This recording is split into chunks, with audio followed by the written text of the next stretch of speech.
لما تروح انت وصاحبك جنينة الحيوانات وتاكلوا المعزة وتعضك من ايدك. ايه رايك بقى يا اسطى؟ في المكان ده مش حلو يا اسطى؟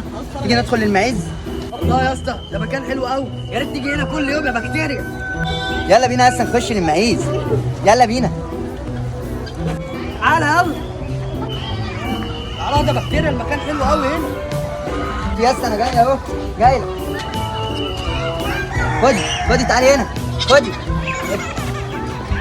انت كمان. خدي تعالوا كلكم اهو. خدي. لا يا اسطى دي حلوه قوي المعيز دي، حلوه قوي. الله الله، ايه الحلاوه دي؟ ايه الجمال ده؟ المكان ده حلو قوي يا بكتيريا، يا ريت تجيبنا هنا كل يوم. انا مبسوط قوي يا اسطى. ايه رايك يا اسطى؟ جميله قوي المعزه دي صح؟ خدي خدي يا اسطى. يا نهار اسود، ده اتعض لما انفذ بجلدي.